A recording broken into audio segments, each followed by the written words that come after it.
Chapter 1: The Ghost in the Mist. I stood on the edge of the world, and the world was screaming.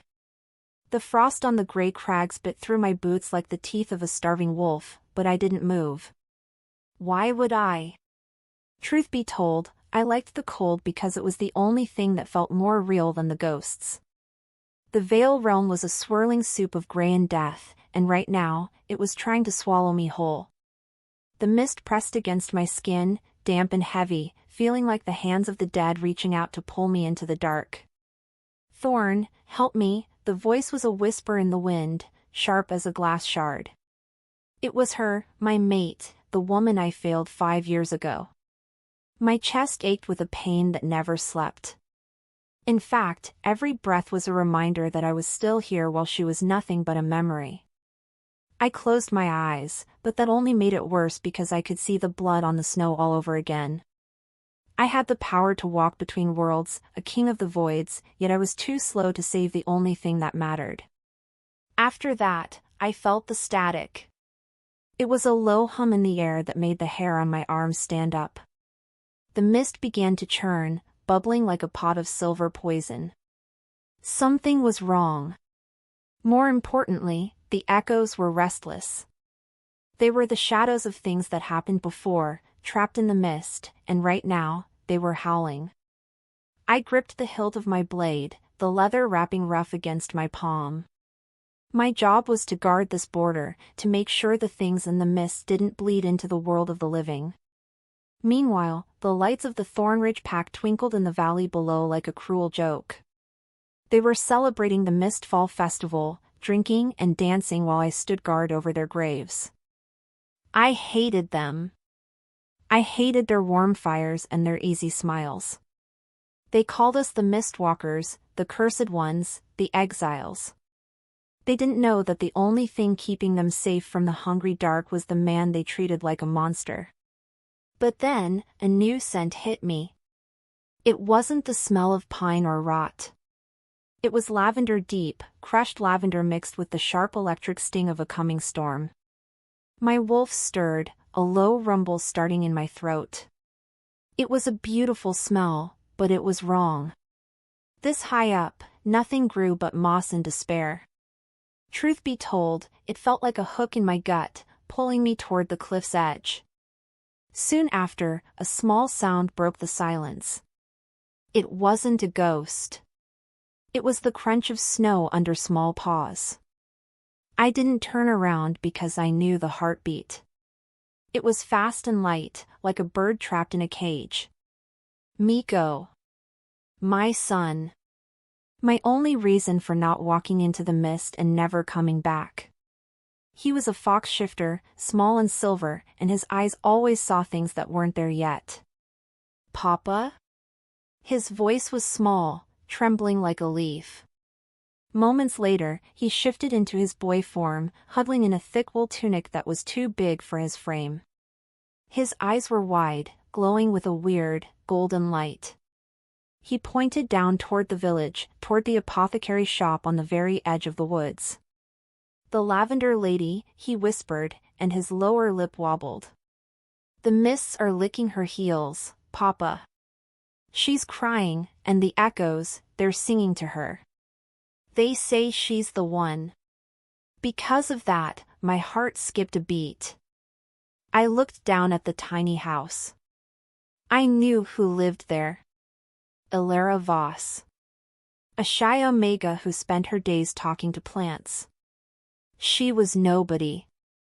Yet, if the echoes were singing to her, she was the most dangerous person in the world. She was a seer, the last of a line that could crack the world open.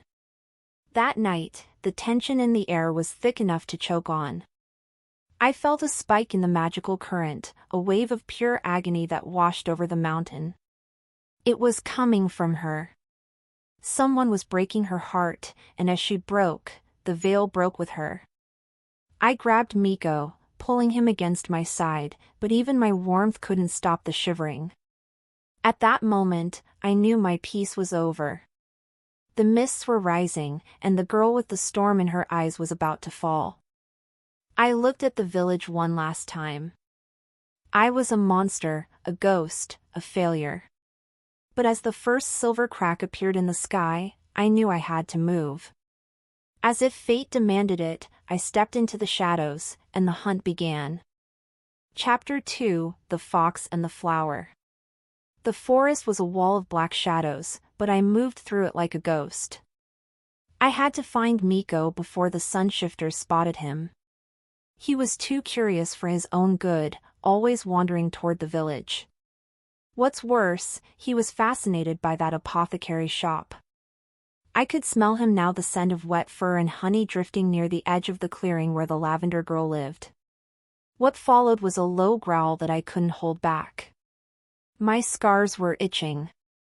That happened whenever the echo current got too high. It was like 1,000 needles pricking my skin. I stepped over a fallen log, my movements silent despite my size. I was a big man, built of muscle and bad memories, but I could be invisible when I wanted to be. Eventually, I spotted him. He was crouching behind a woodpile, peering through a window of the small cottage. The lights inside were warm, casting a golden glow on his silver hair. Inside, I could see her. Elara. She was moving around, her hands busy with jars of dried herbs. She looked so fragile, like a flower that would wilt if you breathed on it too hard. But I knew better. I could see the way the shadows in the corner of her room danced when she wasn't looking. In fact, she didn't even know what she was. She thought she was just a lonely girl waiting for a mate who didn't deserve her. I wanted to reach out and shake her. I wanted to tell her to run before the cabal found her. Instead, I reached for my son. I grabbed him by the scruff of his tunic and pulled him back into the darkness of the trees. I told you to stay at the camp, I hissed, my voice a rough rasp. No matter how hard she tried, Elara couldn't seem to find peace in that house, and Miko couldn't seem to stay away. He looked up at me, his eyes huge and soulful. She smells like the rain, Papa, he said, ignoring my anger. And she's sad.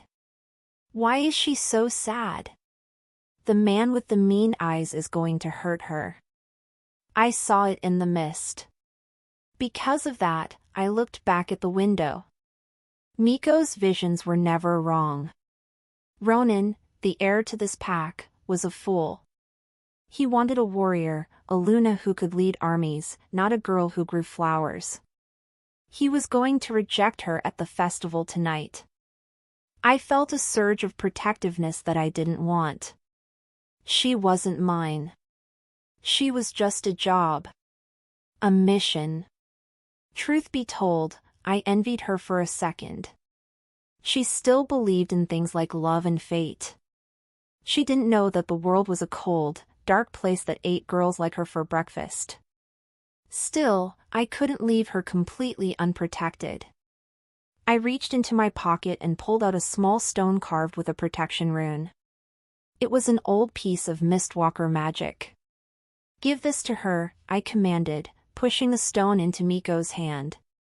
Don't let her see you. Just leave it where she can find it. Moments later, Miko was gone, a blur of silver movement. He was fast, and he was quiet. He slipped to the door, left the stone on the porch, and was back by my side before the wind could shift. We stood there for a long time, watching. As if summoned, Elara walked out onto the porch. She was wearing a simple white dress, her dark hair falling over her shoulders. She looked at the forest, and for a second, I thought she was looking right at me. Her eyes were wide and full of forgotten storms. She reached down and picked up the stone, her fingers trembling as she touched the rune. Without warning, the air shifted. The smell of lavender and ozone exploded, thick and heavy. It wasn't coming from the stone. It was coming from the village square. The festival was starting. The drums were getting louder, a steady thrum like a giant heart beating in the ground. She didn't know what scared her more, the magic in her hands or the fate waiting for her in the square. She tucked the stone into her pocket and began to walk toward the lights. She walked like she was going to her own execution. In the span of a breath, the temperature dropped 20 degrees. The mists from the mountain began to roll down, thick and white, following her like a loyal dog. The echoes were getting louder now. They weren't just singing, they were screaming. As a result, I knew I couldn't stay in the shadows much longer. The rejection was coming, and when it did, the power she was holding back would shatter. I had to be there to catch the pieces. Before she could move too far, I whispered a prayer to the gods I didn't believe in. As if pulled by a string, I followed her into the light. Chapter 3: The Breaking of the Storm. The Mistfall Festival was a riot of color and noise, but to me, it felt like a funeral. I stood in the deepest shadows of a large oak tree, my arms crossed over my chest. The scent of roasted meat and cheap ale made my stomach turn. These people were so loud, so blind. They didn't see the silver veins of magic pulsing in the air. They didn't see the way the mists were hugging the ground, waiting for a signal. What's worse, I could see Ronan standing on the high platform. He looked every bit the alpha heir, tall, golden, and arrogant. He had his arm around a fierce-looking beta woman named Sable. She was all sharp edges and ambition. They were the perfect match. In fact, the whole pack was cheering for them, forgetting the quiet girl who had been Ronan's promised mate since they were pups. Soon after, Elara appeared at the edge of the crowd. She looked small. She looked alone. She was trying to blend in, but the mist was clinging to her hem, making her glow in the firelight. She was staring at Ronan with so much hope it made my chest ache. Truth be told, I wanted to jump out and drag her away before the blow landed. As the silence stretched, Ronan stepped forward. The drums stopped. The only sound was the crackle of the massive bonfires. He looked down at Elara, and his face was like stone. There was no love there. There wasn't even pity. Elara Voss, his voice boomed, amplified by the mountains. You are a daughter of Thornridge, and you have served us well with your herbs. But an alpha needs a Luna who can hunt. A Luna who can bleed for the pack. Because of that, the crowd began to murmur. Elara froze. I could see her hands shaking, her fingers clutching the stone in her pocket. She looked like she was drowning in plain sight. I, Ronan of Thornridge, reject you, he declared, and the words hit like a physical blow. I chose Sable of Ironfang to be my mate and my Luna. Our blood will make this pack strong. And just like that, everything changed. Without thinking, Elara gasped, a sound of pure, unadulterated agony. The bond between them, the thin, silvery thread of fate, snapped with a sound like a thunderclap. The rejection wasn't just an insult, it was a soul-shattering trauma for an Omega. In the span of a breath, the fires turned silver. The orange flames roared upward, transforming into pillars of cold, ghost light. The ground began to shake. Elara didn't scream. She didn't cry. Rather, she just stood there as the power she had spent years burying exploded out of her. As fire bloomed beneath her skin, the mists from the mountains surged into the square. They weren't just clouds anymore. They were the shapes, echoes of ancient warriors, of long-dead wolves, all answering the call of the last seer. The villagers began to scream, scattering in terror as the ghosts began to howl. To make things worse, Ronan's father, the High Alpha, stood up with a snarl. He didn't look surprised. In fact, he looked greedy. He reached for a silver collar, something ancient and dark. He knew. He had planned this. He wanted her to break so he could chain her power. Seize her, he roared. Before she destroys us all. No matter how hard she tried, Elara couldn't control the storm she had started. She looked around, her eyes glowing with a blinding white light. She saw the guards closing in. She saw Ronan's face, full of a new, ugly fear. Before either could speak, she turned and bolted. She didn't run toward the village. She ran toward the dark, toward the freezing mists, toward the mountain where everyone knew the monsters lived.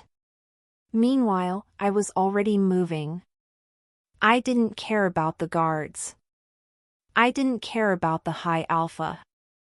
I only cared about the girl who was about to run off a cliff because her heart was in pieces. Between one breath and the next, I stepped out of the shadows. I was a blur of black fur and rage. I knocked a guard aside like he was made of straw. As her wolf stirred, Elara hit the tree line, disappearing into the gray. As if fate demanded it, I dove in after her. The tension broke as the forest swallowed us both, leaving the screaming village behind. With every heartbeat, I gained on her, my wolf's instinct screaming that she was mine to protect. And she let it happen, falling into the mist where I was the only king. Chapter 4: The Pocket of Silence. The mists didn't just hide us, they hunted us. I could hear Elara's breath ragged, shallow, and tasting of pure terror as she stumbled through the thickets. She was a wounded bird flying blind into a hurricane. What followed was a sudden, violent ripple in the veil. Her magic was leaking out in jagged silver pulses, shredding the leaves and cracking the frozen earth wherever her feet touched. If she didn't stop, she was going to burn her own soul to ash before the guards even reached us. Moments later, I saw her. She was standing on the edge of the devil's throat, a sheer drop that ended in jagged rocks and eternal fog. She looked like a ghost herself, her white dress torn and her eyes glowing with that terrifying, unstable seer light. She didn't see the cliff. She didn't see anything but the betrayal burning behind her ribs. Truth be told, she was seconds away from stepping into nothingness. Before she could move, I lunged. I didn't shift into my wolf, the sight of a beast would only shatter what was left of her mind. Instead, I stayed in my human form, my hand shooting out to catch her arm. The moment my skin touched hers, a shock of cold lightning jolted through my body. It felt like sticking my hand into a live socket. My breath caught in my throat as her agony flooded into me, a tidal wave of rejection and raw power. "Look at me!" I roared, my voice barely audible over the screaming wind. As the silence roared between us, she turned her head. Her face was a mask of grief, her cheeks stained with silver tears that glowed like mercury. She didn't recognize me. To her, I was just another shadow in a world that had turned into a nightmare. But then, her eyes locked onto mine. My golden stare acted like an anchor, dragging her back from the edge of the abyss. As if fate demanded it, I pulled her into my chest. I used my power, the void walking that my people called a curse, to wrap the shadows around us. I didn't just hide us, I stepped us into a pocket of silence, a fold in reality where the wind couldn't reach and the echoes couldn't scream. Just like that, the world went quiet. The only sound was the frantic thumping of her heart against my ribs. Because of that, the silver light in her eyes began to dim. She went limp in my arms, her forehead resting against my collarbone. She smelled so strongly of lavender and ozone it made my head spin. Yet, I couldn't let go. I felt a strange, primal urge to bury my face in her hair and growl at the world to stay back. She was a stranger, an omega from a pack that hated me, but in this quiet place, she felt like the only thing that was real.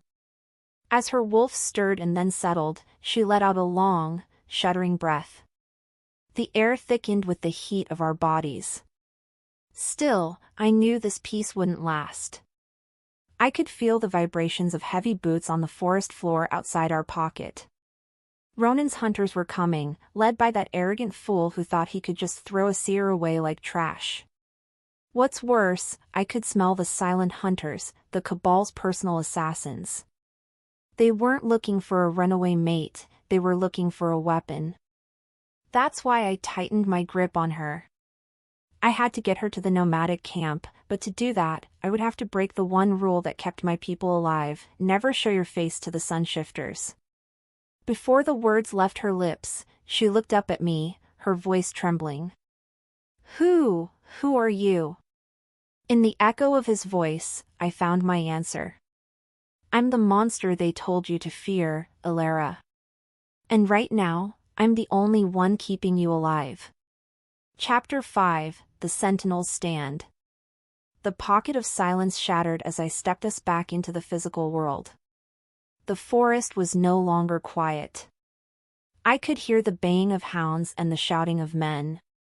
Next, the smell of iron-fang wolves' sables people hit the air. They were moving in a pincer move, trying to trap us against the gorge. I looked at Elara, who was shivering so hard her teeth were chattering. Stay behind me, I commanded, my voice dropping into a low, predatory register. And don't stop moving toward the North Star. Miko is waiting for you in the brush. Without warning, 3 wolves burst through the undergrowth. They were large, gray-furred brutes with the mark of the Thornridge pack on their collars. They skidded to a halt when they saw me. They didn't see a man, they saw the alpha of the Mistwalkers, a legend of the shadows they had been told was a myth. In fact, the lead wolf whimpered, his ears flattening against his skull. Thorne Blackwood, one of the shifters, panted, shifting into a man with a jagged scar across his nose. Give us the girl. This is pack business.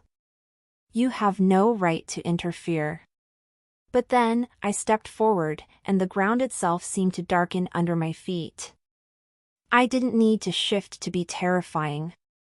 I let the mist bleed through my eyes, the silver gray of the Veil realm swirling in my pupils. As if the forest watched, the shadows of the trees began to lengthen, stretching toward the hunters like grasping fingers.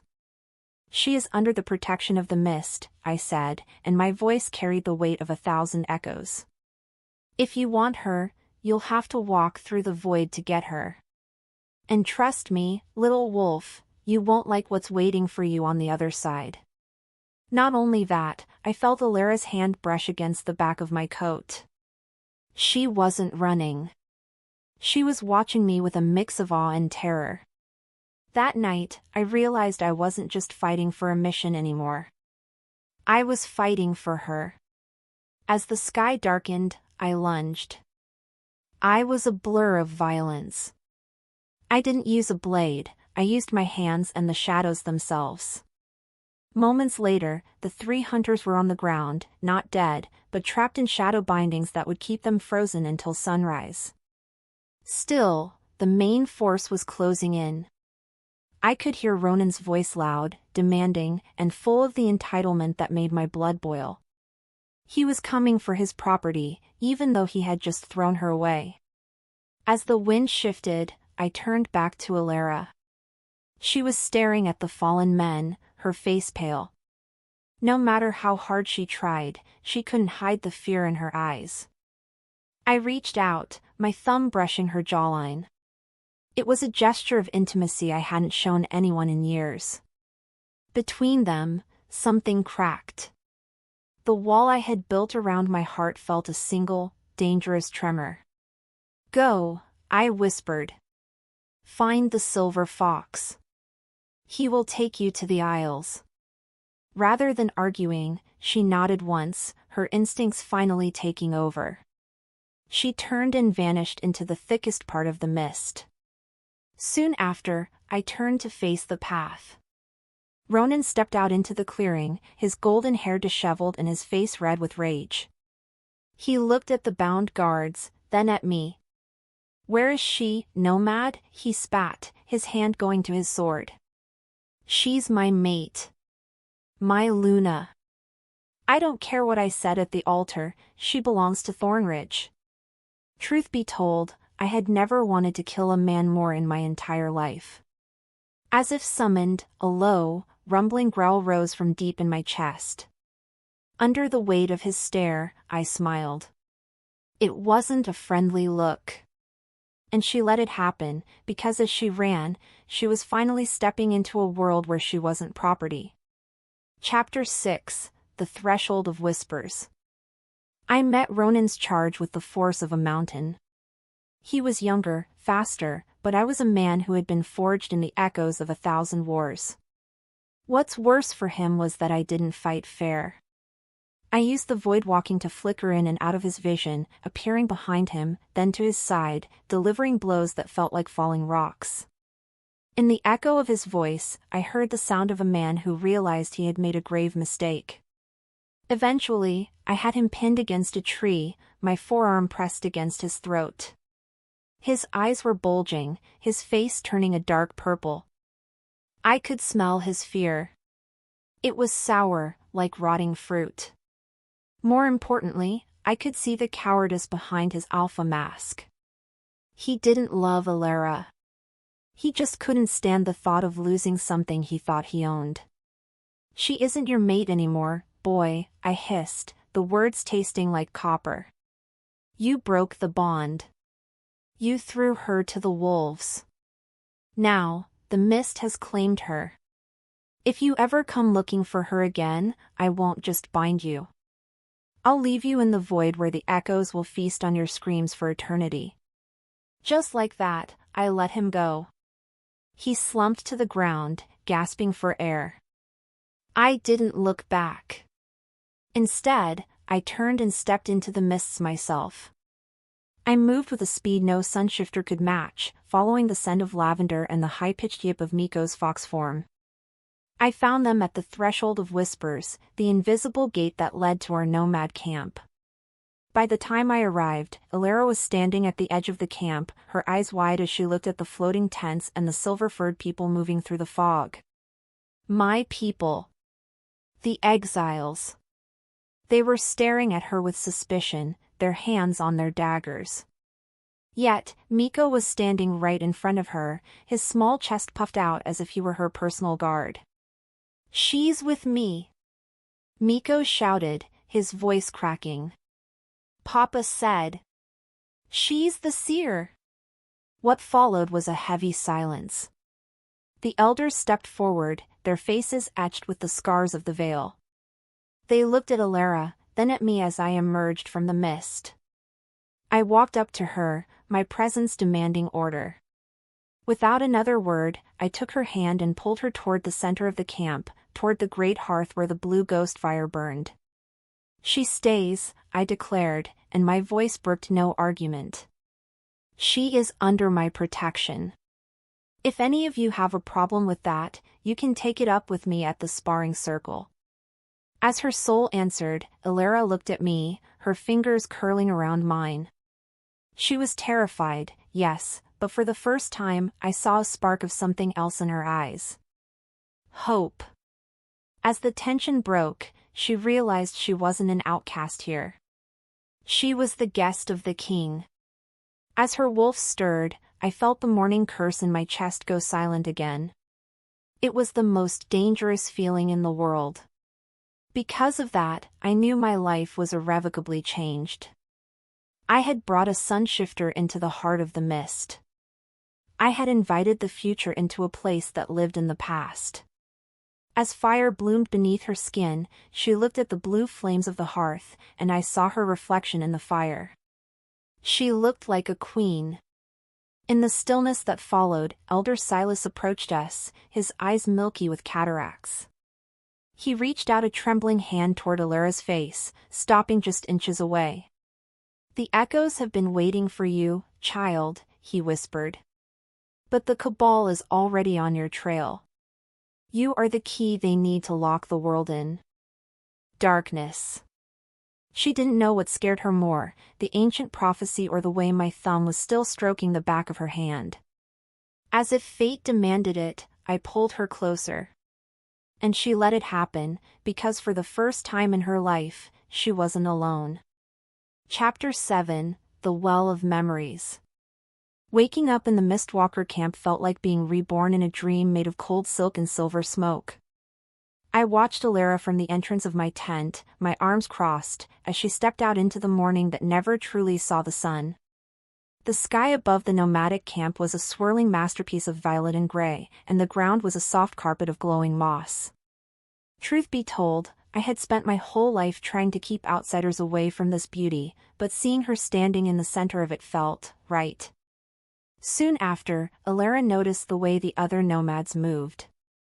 They didn't walk, they drifted, their bodies partially translucent as they shifted in and out of the veil.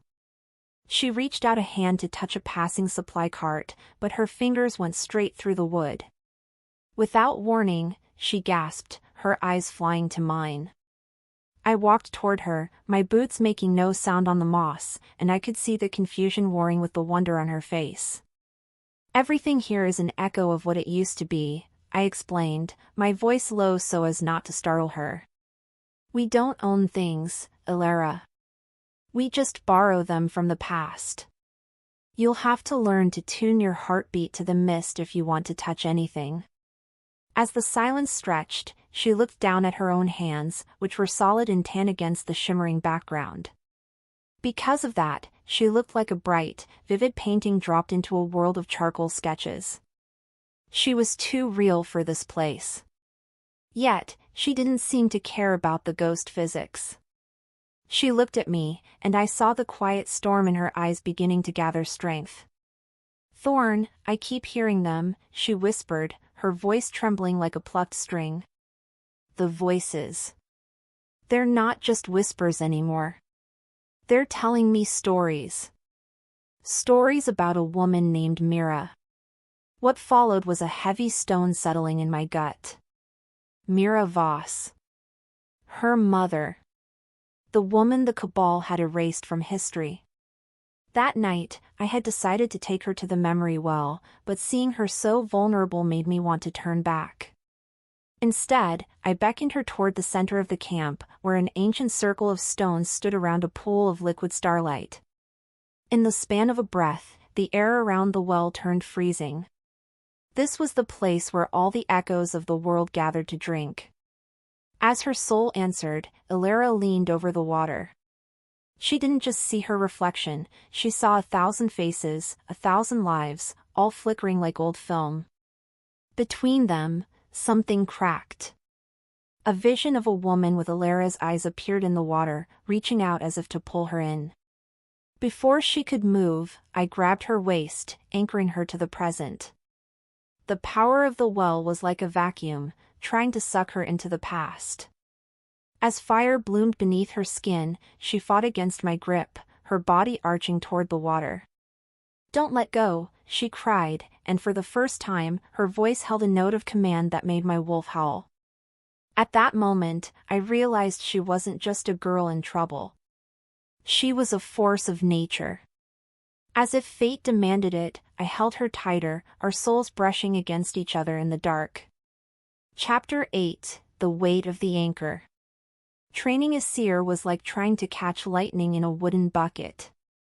For the next 3 days, I didn't leave her side. I taught her how to mist anchor, a technique that required absolute mental stillness.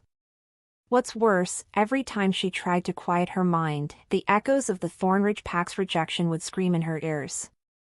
I watched her struggle, her face twisted in concentration, until finally, she collapsed onto the moss, her chest heaving.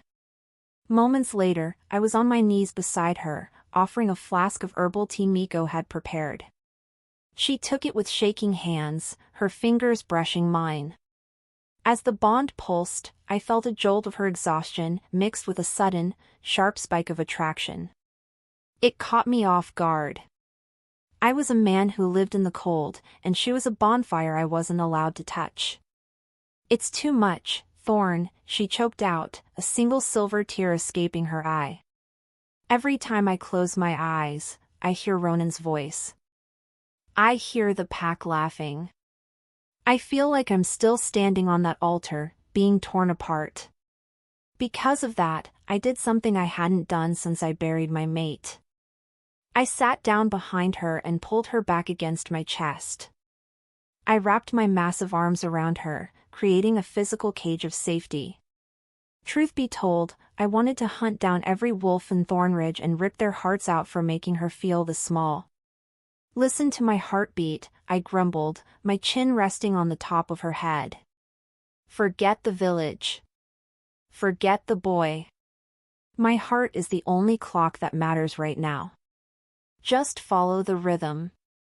As the wind shifted, she did exactly that. She leaned into me, her small body fitting perfectly against the hard planes of mine. As fire bloomed beneath her skin, I felt her pulse begin to slow, syncing with my own. The static in the air died down. The echoes faded into a dull hum. In the quiet that followed, I realized that her presence was doing something to me, too. The morning curse, the constant, aching echo of my dead mate, was silent. As if pulled by a string, she turned in my arms to look at me. Our faces were inches apart. Her scent lavender and the ozone of a coming storm was a drug I couldn't stop inhaling. Without thinking, my gaze dropped to her lips. They were soft, parted, and trembling with a new kind of fear. Not the fear of the dark, but the fear of the want. Still, I forced myself to pull back. I was her teacher. Her guardian. I was a monster in the mist, and she was the last hope for the world. I couldn't afford to be selfish. On the other hand, the way she looked at me made me feel like a king again, not just an exile. Between them, something cracked, and the professional distance I was trying to maintain felt like it was made of thin glass. Before either could speak, a horn blast echoed through the aisles.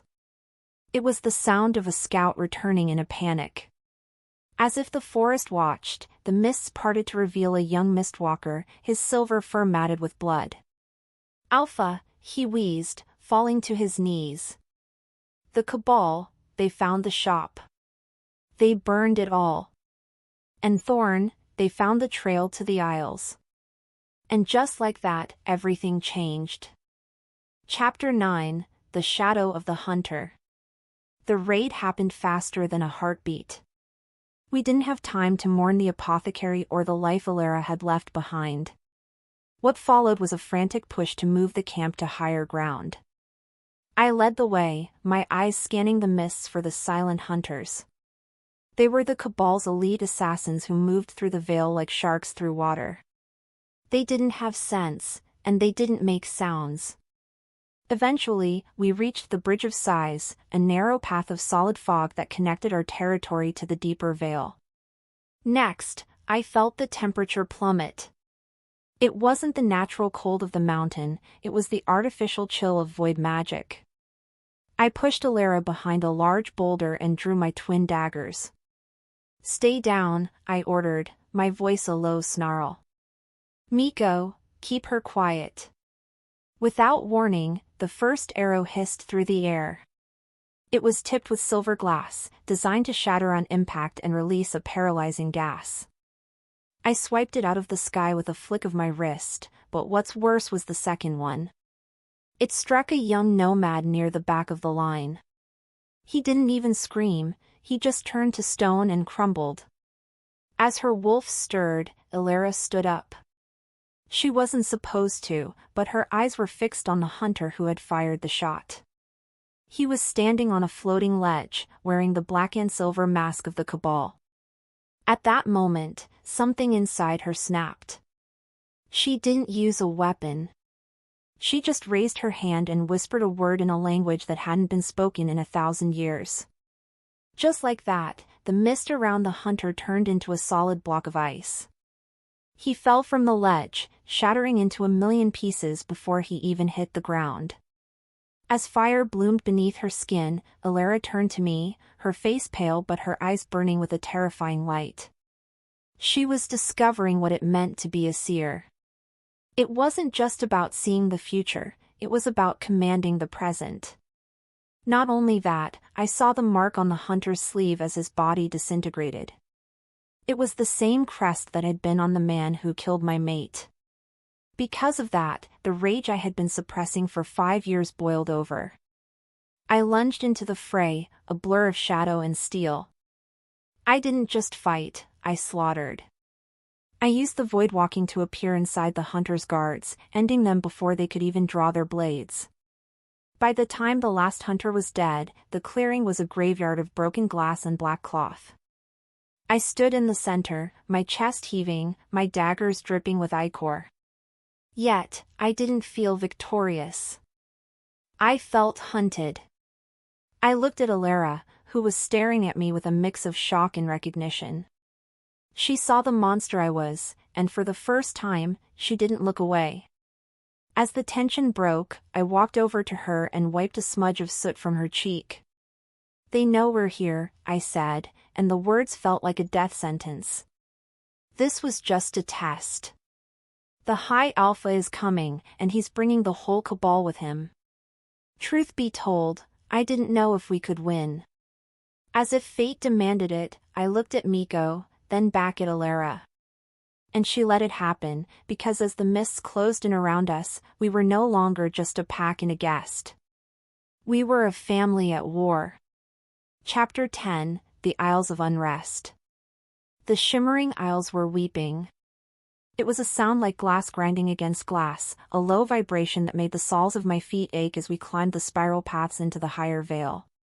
Because of that, the very ground beneath us felt like it was losing its grip on reality. The islands floated in a sea of violet clouds, but today, they were bobbing unsteadily. Truth be told, the isles responded to the emotions of the seer, and right now, Elara was a walking thunderstorm of doubt. Next, I watched her stop at the edge of a floating meadow. She was staring down at the clouds, her fingers twisting the fabric of her white dress, which was now stained with the gray ash of battle. She looked so small against the infinite backdrop of the void. What's worse, I could feel her power flickering a dying candle in a gale. I stepped up beside her, my presence solid and heavy, trying to ground her before she accidentally drifted off the edge. "The Isles are unstable because you are unstable, Elara," I said, my voice intentionally rough to snap her out of the trance. "If you don't find your center, we're all going to fall into the abyss. Is that what you want? To let the Cabal win because you're afraid of your own shadow?" What followed was a sharp, jagged look from her that actually made me flinch. Her eyes weren't just brown anymore, they were swirling with silver mercury. In fact, the grass at her feet began to frost over in a perfect circle. She wasn't just sad, she was furious. "You think I'm afraid of a shadow, Thorne?" she spat, her voice echoing with a dozen ghostly layers. "I am hearing the screams of every person the Cabal has murdered for 1,000 years. I'm not unstable. I'm overwhelmed." As the silence roared between us, a piece of the cliffside broke away, plummeting into the violet clouds below. Because of that, I realized my alpha strength was a blunt instrument in a world that needed a surgeon's touch. I had to change tactics. Instead of barking orders, I reached out and took her hand, lacing our fingers together. In that moment, her power surged into me. I didn't pull away. I let the echo projection hit me like a physical weight. Without warning, I wasn't standing on a floating island anymore. I was seeing what she saw. I saw the faces of the dead, the burning libraries, and the stolen children. As fire bloomed beneath her skin, she accidentally projected my own deepest grief back at me the moment I found my mate's body. Between them, something cracked. We were both gasping for air, trapped in a shared nightmare of the past. Still, I held on. I forced my mind to focus on the warmth of her palm against mine, using our connection to push back the ghosts. Eventually, the vision faded. We were back on the Isles, but the air was humming with a new, dangerous frequency. As the wind shifted, I saw a massive, black monolith rising from the center of the meadow. It hadn't been there a moment ago. "It called us here," Elara whispered, her voice a ghost of itself. The echo of the truth. Chapter 11, The Monolith of Betrayal, the Midpoint. The monolith was a jagged tooth of obsidian, humming with a frequency that made my teeth ache. I didn't want Elara to touch it. Every instinct I had as a guardian told me to drag her away and hide her in the deepest cave I could find. Yet, I knew the only way forward was through the pain. As if pulled by a string, Elara walked toward the black stone, her hand trembling as she reached for the surface. "Thorne," she breathed, her eyes wide with a terrifying clarity. "Touch it with me. I can't see the whole picture alone. I need your strength to anchor the timeline." Truth be told, I was terrified of what I'd see. Even so, I stepped up behind her, my chest pressed against her back as I placed my hand over hers on the freezing stone. The moment their eyes locked in the reflection of the obsidian, the world vanished. And just like that, everything changed. What followed was the true past unfolding like a bloody tapestry. I wasn't seeing a general history, I was seeing the night my mate died. In fact, I saw her running through the woods, but she wasn't being hunted by a rogue wolf. She was being led into a trap by Ronan's father, the High Alpha of Thornridge. Not only that, I saw him shaking hands with a man in a black and silver mask. The leader of the Cabal. It was a trade, Elara's voice whispered in my head, sounding like it was coming from miles away. "They killed your mate to distract you so the Cabal could move their spies into Thornridge. They needed to find my mother, and you were the only one who could have stopped them." What's worse, the vision shifted to the Mistfall Festival. I saw Ronan and his father talking in the shadows before the rejection. I saw the silver collar they had prepared. The rejection wasn't about Sable or pack politics. It was a calculated move to break Elara's spirit so the Cabal could harvest her when she was at her weakest. Because of that, the rage I felt wasn't a spark, it was an inferno. My wolf roared in the back of my mind, a sound of pure, unadulterated vengeance. As the truth unraveled, I realized I had been mourning an accident 4 or 5 years, while the murderers were sitting on thrones just a few miles away. Moments later, we were back in the meadow. I pulled my hand away from the monolith as if it had burned me. I was shaking, my claws extending involuntarily, shredding the leather of my gloves. No matter how hard she tried, Elara couldn't look away from me. She saw the monster in me truly awaken. "They used us," I growled, the sound vibrating in my very marrow. "They broke our lives for a seat at a table of ghosts." As the sky darkened in response to my fury, I looked at Elara. She wasn't just a girl I was protecting anymore. She was my comrade in arms. More importantly, she was the only one who could help me burn their world down.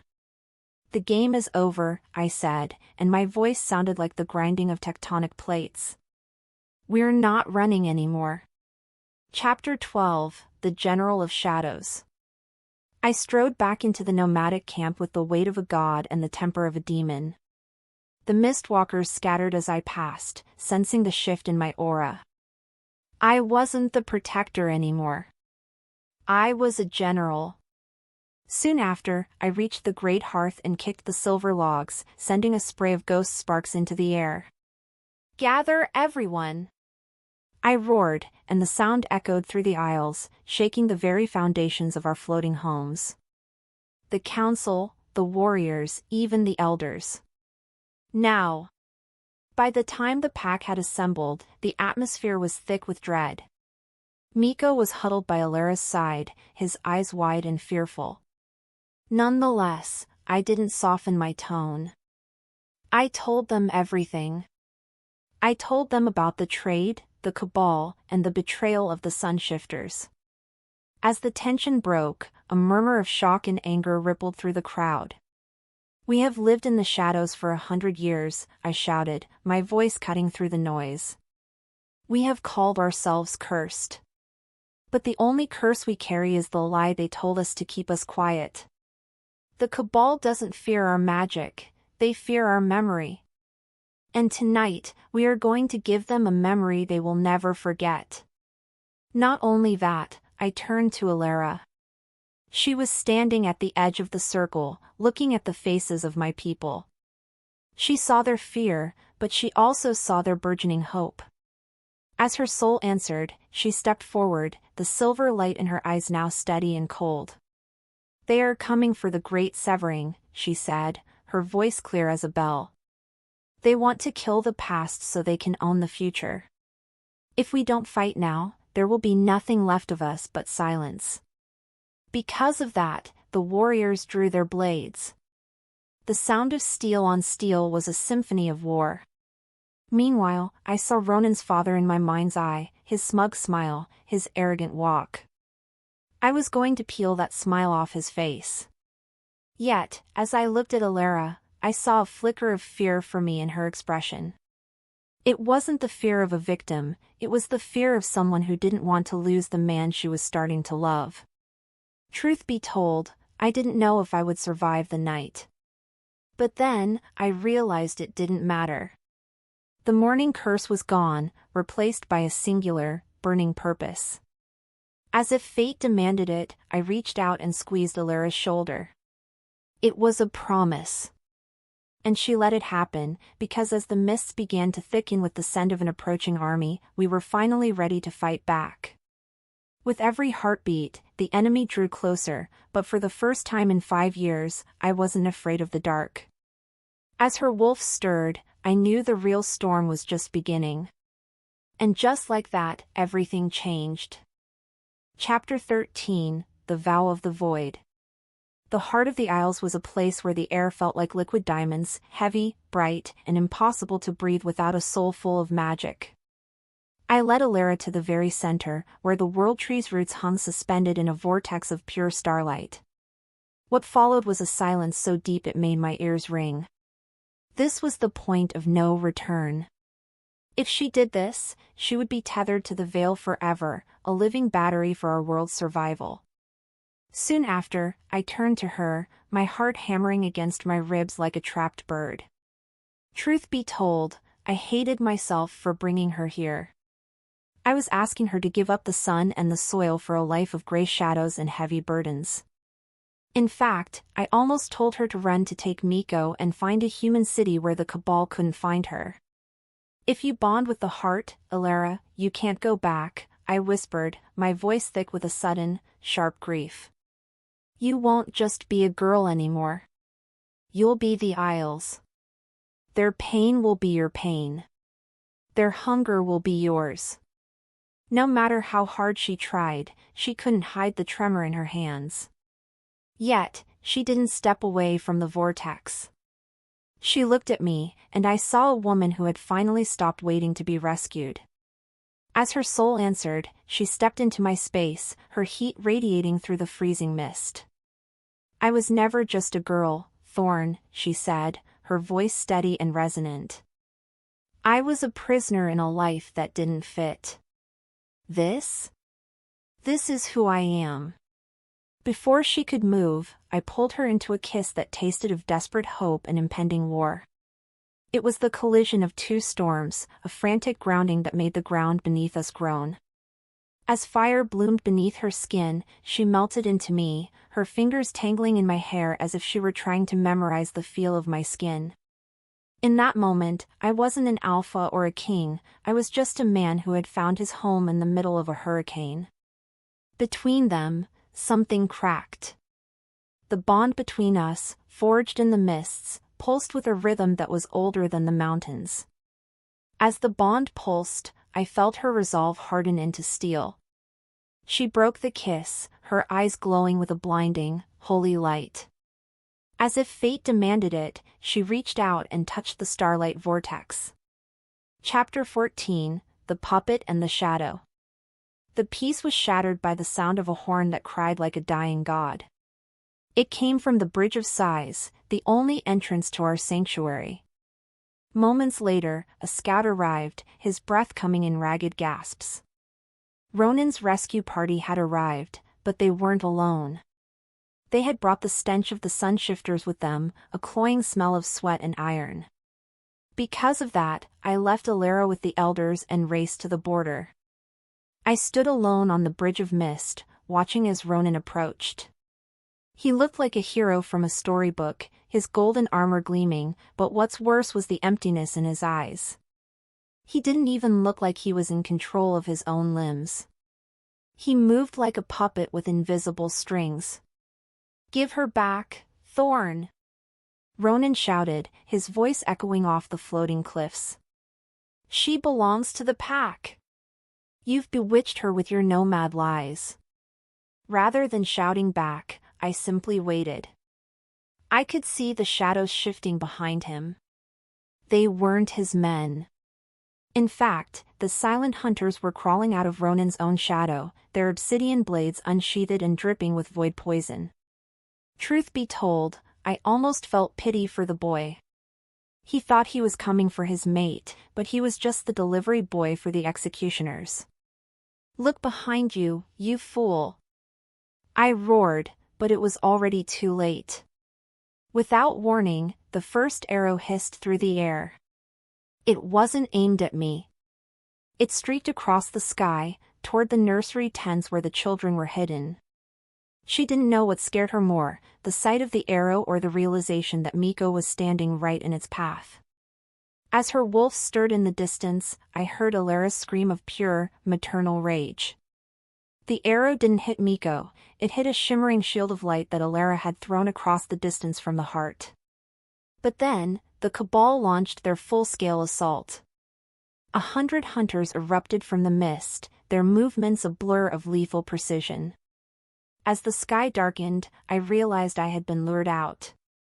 I was on the bridge, and the heart was vulnerable. As a result, I had to make a choice that tore my soul in half.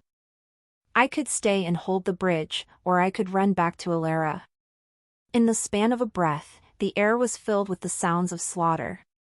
Chapter 15, The Severing begins. The Isles were no longer a sanctuary, they were a slaughterhouse. I fought my way back through the camp, my daggers carving a path through the black-clad assassins. What followed was a nightmare of silver and shadow.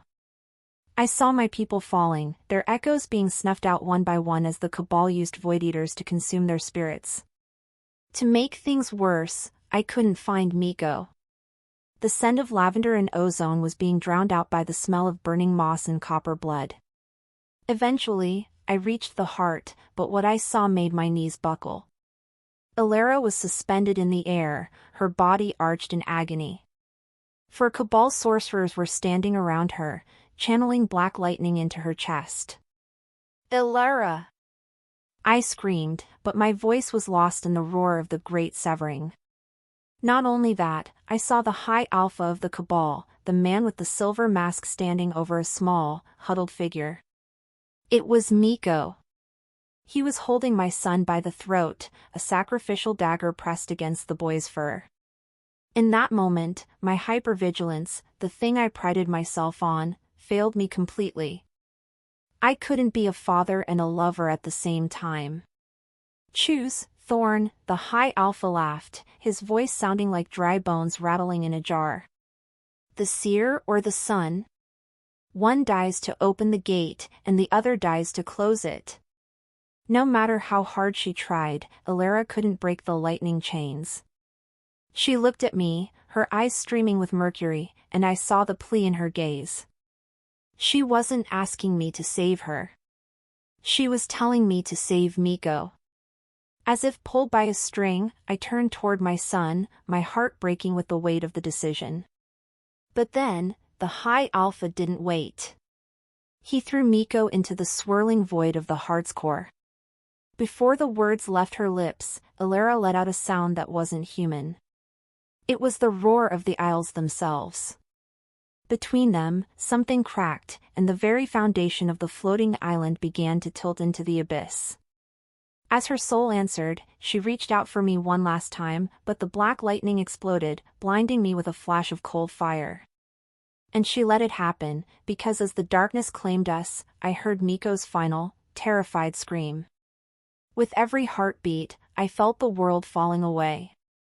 As if the forest watched, we were swallowed by the void. And just like that, everything changed. Chapter 16, The Silence of the Fallen. The world didn't end with a bang, it ended with the sound of a heart stopping. I woke up face down in snow that felt like shards of broken glass. My lungs burned with every breath, and what's worse, I couldn't feel the bond. The shimmering, silver thread that connected me to Miko and Elara was gone, replaced by a cold, hollow vacuum in my chest. Soon after, I pushed myself up, my hands trembling as they sank into the drifts. My leather armor was shredded, and a deep, jagged wound on my thigh wept dark, sluggish blood that refused to clot. It was a void blade injury, the kind that eats your soul while it kills your body. Truth be told, the physical pain was a mercy compared to the silence in my head. "You failed again, Thorne," the echo of my dead mate didn't whisper this time, she laughed. It was a cruel, melodic sound that bounced off the frozen trees. I looked around the clearing, and my world tilted.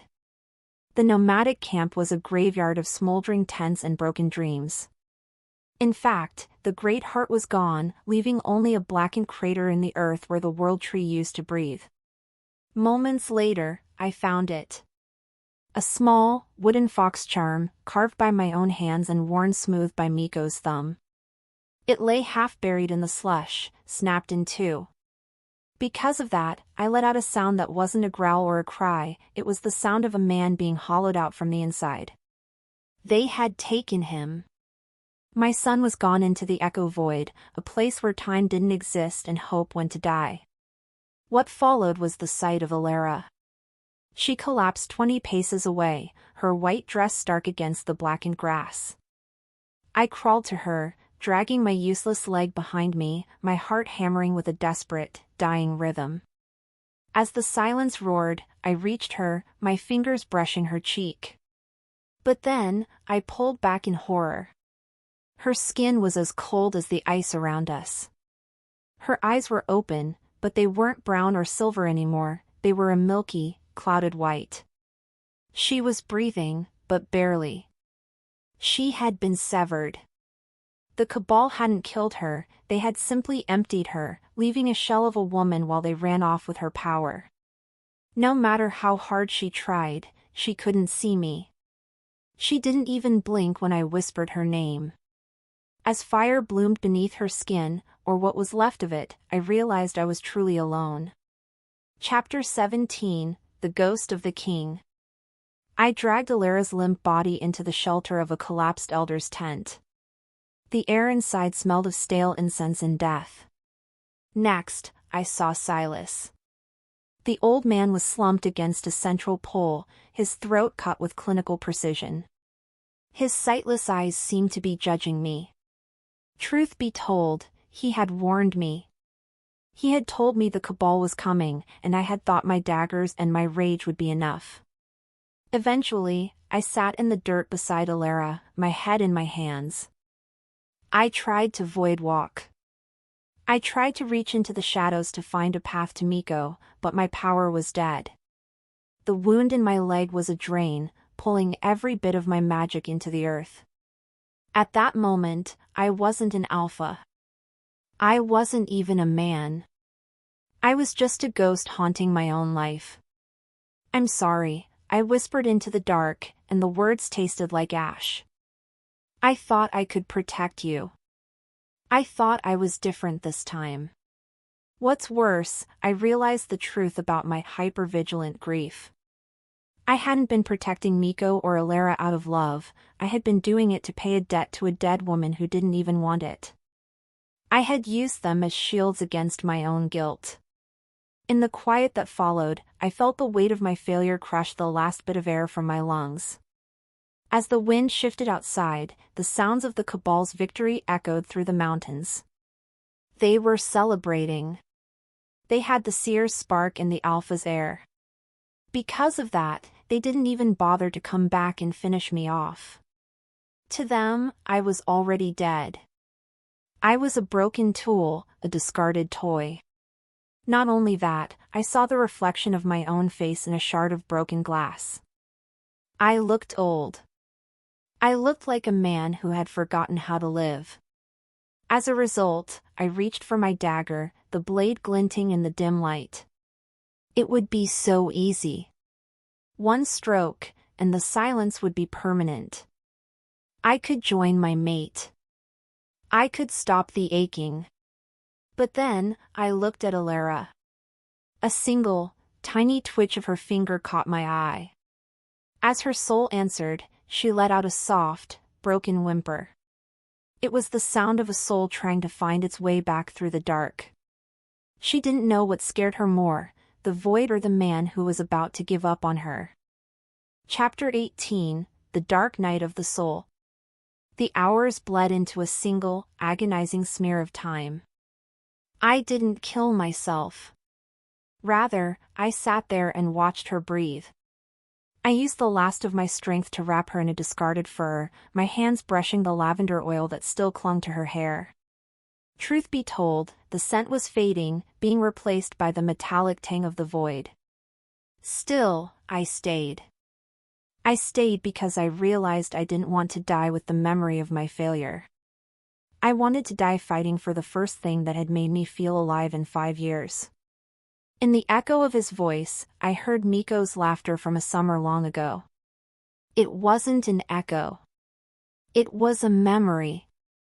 A real, solid memory of a boy who believed his father was a giant who could catch the moon. As her wolf stirred or tried to, Elara's eyes flickered.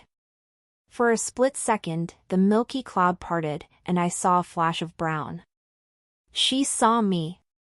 She didn't see a king or a monster. She saw a man who was hurting just as much as she was. Between them, something cracked. The wall of self-loathing I had built around my heart finally crumbled, leaving nothing but raw, bleeding honesty. "I love you," I whispered, and the words felt like they were being ripped out of my throat by a hook. "Not because you're a seer. Not because you're a key. Just because you're you." Just like that, a small, ghostly sound vibrated through the tent. It wasn't the wind.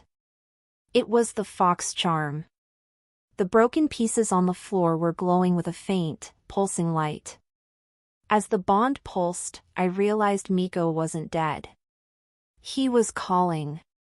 He was using the last of his fox magic to bridge the gap between worlds. Before the words left her lips, Elara's hand moved, her fingers finding mine in the dark. She couldn't speak, but her grip was like a vice. She was telling me to fight. She was telling me that we weren't done yet. As fire bloomed beneath her skin, a tiny spark of silver returned to her gaze. What followed was a realization that hit me harder than any blade. I didn't need to be worthy to protect them. I just had to be there. I had to be the one who didn't let go. Because of that, I felt the void wound in my leg begin to itch, not with the rot of death, but with the sting of a soul trying to heal itself. No matter how hard she tried, the dark couldn't keep her. And it wouldn't keep me. As if fate demanded it, I leaned down and pressed my forehead against hers. And she let it happen, because at our lowest point, we had finally found the truth. As the tension broke, I felt the first surge of the final push beginning to stir in my blood. And just like that, everything changed. Chapter 19, The Rising Radiance. The dark was supposed to be final, but the dark didn't know Elara Voss. I was still huddled over her, preparing for a long crawl toward a shallow grave, when the air in the tent began to hum with the sound of 1,000 bees. What followed was a surge of heat so intense it melted the frost off my eyelashes in a single second. Elara's hand, which had been as cold as river stone, suddenly burned against mine. Moments later, she sat bolt upright. Her eyes weren't cloudy anymore, they were twin suns, radiating a terrifying, ancient light that turned the shadows into bleached bone. In fact, the void wound on my leg didn't just stop aching, it hissed as the black ichor evaporated under her touch. I watched in a daze as the flesh knit itself back together, leaving only a faint, silvery scar. She wasn't weak, and she wasn't broken, she was a goddess of the mist waking from a nightmare. "The severing didn't take my power, Thorne," she said, her voice sounding like the chime of a cathedral bell. "It only stripped away the fear I used to hide it. They didn't steal the spark, they just opened the cage. Because of that, I felt my own magic roar back to life. The morning curse that had haunted me for years didn't just go silent, it dissolved, replaced by a crystalline clarity I hadn't felt since I was a boy. Truth be told, I realized I didn't have to carry the weight of the dead anymore. I looked at Elara, and for the first time, I didn't see a woman to be protected. I saw my alpha, my equal, my light. As her soul answered, she stood up, the white rags of her dress flowing around her like a battle standard. Between them, something cracked. The ground beneath the tent groaned as the shimmering aisles began to rise from the abyss, fueled by the sheer force of her will. Soon after, I stood beside her, my daggers appearing in my hands as if summoned from the air itself. As if fate demanded it, she pointed a finger toward the horizon, where the veil altar sat like a jagged tooth. "They have our son, Thorne. Let's go get him." Chapter 20, The Vengeance of the Mist. Rallying the survivors wasn't about speeches, it was about the fire in our eyes. I stepped out of the tent to find the remaining mistwalkers huddled in the ruins, their spirits crushed. Yet, as they saw Elara radiating silver light and me standing tall, the atmosphere shifted. What's worse for the Cabal was that we weren't a pack of refugees anymore. We were a strike team with nothing left to lose. Next, I climbed onto a pile of rubble, my voice cutting through the freezing wind. For 5 years, we have hidden in the gray. We let them tell us we were ghosts.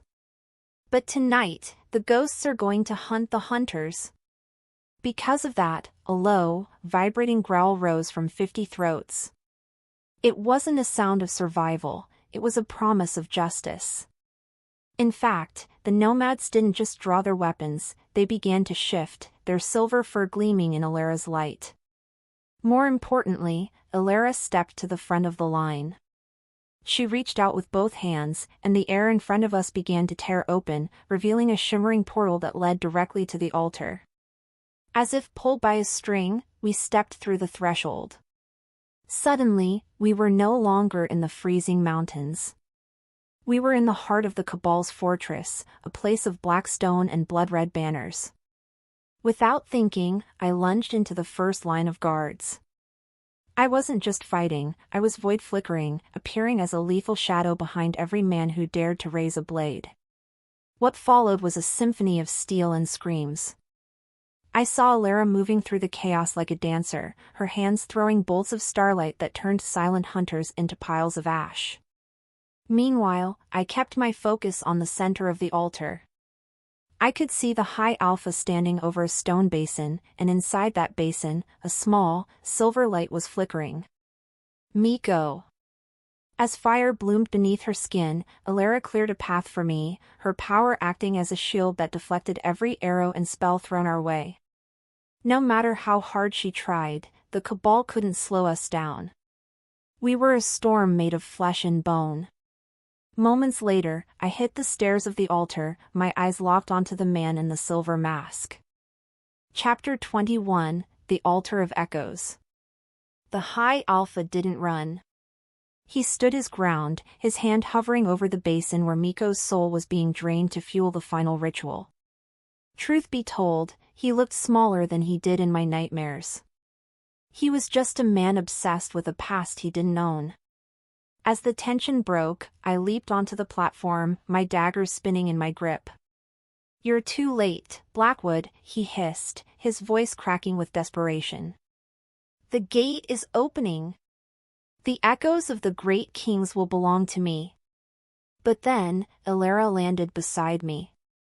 She didn't look at him, she looked at the basin. "Miko, hear my voice," she commanded. As the bond pulsed, the silver light in the basin erupted, a tiny fox spirit leaping out and biting the High Alpha's hand. In the span of a breath, the distraction was all I needed. I slammed into the High Alpha, my shoulder catching him in the chest and sending us both crashing toward the Echo Strike Zone. Not only that, I realized the ritual was already too far gone. The only way to stop the gate from consuming the world was to ground the energy through a living vessel. I looked at Elara, and I knew she saw the same thing. I had to hold him here. I had to be the lightning rod. Because of that, I pinned the High Alpha to the stone, my daggers locking his blades in place. "Do it, Elara!" I roared, looking over my shoulder at her. "Unleash the Echo Army. Blow this place to hell." She didn't know what scared her more, losing me or losing the world. Yet, she saw the resolve in my eyes. She saw that I was finally ready to give my life for something real, not something dead. As if fate demanded it, she raised her arms, and the sky above the altar shattered like a mirror. What followed was a tidal wave of silver spirits, the mistwalkers of old pouring out of her and into the altar. Between them, something cracked. The High Alpha screamed as the echoes he tried to enslave turned on him, dragging him into the vortex. Still, Elara's power didn't touch me. It wove around me like a protective cocoon, shielding me from the blast while the fortress crumbled around us. In the quiet that followed, the black stone turned to dust. As her soul answered, Elara ran toward me, her face drenched in tears and triumph. And she let it happen, because as the mists turned from gray to gold, I realized we had one. As if the forest watched, the shadows finally receded. And just like that, everything changed. Would you like to proceed to Act 8, The Resolution, where we bring this journey to its emotional and triumphant finale? Chapter 22, The Shattered Mask. The world didn't end in darkness, it began in gold. The altar of echoes lay in ruins, reduced to nothing more than a heap of smoldering obsidian and broken promises. What followed was a silence so profound it felt like the earth itself was holding its breath. I knelt in the dust, my lungs burning, as the High Alpha's silver mask clattered across the stone, hollow and meaningless. In fact, the man beneath it was gone, pulled into the very void he had tried to weaponize. Moments later, a small, shaky whimper broke the stillness. I looked toward the center of the debris, and my heart nearly stopped. Miko was sitting up, his silver fox ears twitching as he rubbed his eyes. He looked small, battered, and utterly perfect. Because of that, the last of my strength returned in a flood of adrenaline. I scrambled across the ruins, scooping him into my arms and burying my face in his matted fur. "Papa," he whispered, his small hands clutching the collar of my tunic. "The bad man, he went into the dark. The lady with the lavender made him go away." Truth be told, I couldn't even find my voice. I just held him, my chest heaving with a sob I had been holding back for 5 long years. But then, a shadow fell over us, a warm, radiant shadow that smelled of rain and home. I looked up to see Elara standing above us. Her white dress was scorched, and her skin was smudged with soot, but her eyes were clear, bright, and full of a future I was finally allowed to see. As the bond pulsed, she reached down and touched Miko's head, and then her hand found the back of my neck. In that moment, the 3 of us formed a circle that the dark could never break again. The morning curse was truly dead. I wasn't the man who had failed a mate, I was the man who had found a family. Yet, as the mists around the altar began to turn from gold to a soft, dawnlight, I saw a figure approaching from the ruins of the gate. Soon after, Ronan stepped into the light. He was covered in blood, most of it not his own, and his golden armor was cracked. He looked at the ruins, then at Elara, and finally at me. What's worse for him was the shame written in every line of his face. He didn't come to fight. Rather, he dropped his sword and fell to his knees, a broken heir of a broken pack. Chapter 23, The New Dawn. The shimmering isles didn't just return, they evolved. We stood on the balcony of the restored High Hall, watching the first true sunrise the Vale had seen in centuries. In fact, the mists weren't gray anymore, they were a translucent, shimmering opal, reflecting the colors of the valley below. Because of that, the mixed pack was no longer a dream of the elders. It was the reality of our people. Next, I looked at the crowds gathered in the square. There were mistwalkers standing beside Thornridge wolves, sharing stories and bread. Ronan's father was gone, and Ronan himself had spent the last week humoring every request for reparations. What followed was a new treaty, signed not in blood, but in the memory of those we had lost. Still, my focus was on the woman standing beside me. "It's beautiful," Elara whispered, her hand resting on her stomach. Between them, something cracked, not with pain, but with the expansion of a heart that had grown too large for its ribs. I looked at her, and the pride I felt was of physical weight. She was the seer of the Isles, a queen who didn't need a crown because she had the loyalty of every soul she had saved. As fire bloomed beneath her skin, she turned to me, her eyes dancing with a light that had nothing to do with magic. "Miko is asking if he can start training with the scouts. He says a fox shifter is better at finding glitches than any wolf." No matter how hard she tried, she couldn't keep a straight face when I groaned. Truth be told, Miko was already a handful, and a Miko with official scouting duties was going to be the end of my sanity. Nonetheless, I pulled her close, my arm wrapping around her waist as I tucked her under my chin. "He's your son, Elara," I grumbled, though my smile was visible in the reflection of the glass. "He's got your stubborn streak. I'm just the muscle that keeps him from falling off the edge." As the wind shifted, the scent of lavender and ozone filled the air, but it wasn't a warning of a storm anymore. It was just the scent of her. In the stillness that followed, I realized that the echoes weren't screams of the dead anymore. They were the background music of a world that was finally healing. Because of that, I let out a breath I felt like I'd been holding since the night I first stood on the gray crags. As if fate demanded it, I leaned down and kissed her, a slow, deep promise of 1,000 tomorrows. Epilogue: The Echoes of Joy. 5 years later, the gray crags weren't so gray anymore. Moss and wildflowers had begun to claim the stones, and the void-walking paths were now lined with lanterns for the travelers. What followed was a sound I never thought I'd hear in this place: laughter. A whole group of pups, some with silver fur and some with gold, were racing through the meadows under the watchful eye of a teenaged Miko. Eventually, I saw Elara walking toward me through the tall grass. She was pregnant again, her hand resting protectively over the new life growing within her. She looked at me, and the look was so full of love it made my bones ache with joy. Truth be told, I was no longer the sentinel of the valley. I was a man who had traded his shadows for the sun. As her soul answered, she reached me, and I pulled her into my lap as we sat on the edge of the world. We weren't watching for enemies anymore, we were watching the sunset. As if the forest watched, the trees swayed in a gentle, welcoming rhythm. Before the words left her lips, I knew what she was going to say. "We did it, Thorne," she whispered. "The past is finally where it belongs." And just like that, everything changed. As her wolf stirred, I felt the final pulse of the bond, steady and strong. With every heartbeat, I knew that the Mist Queen and her king were finally free. And she let it happen, because the story wasn't about the ending, it was about the beginning.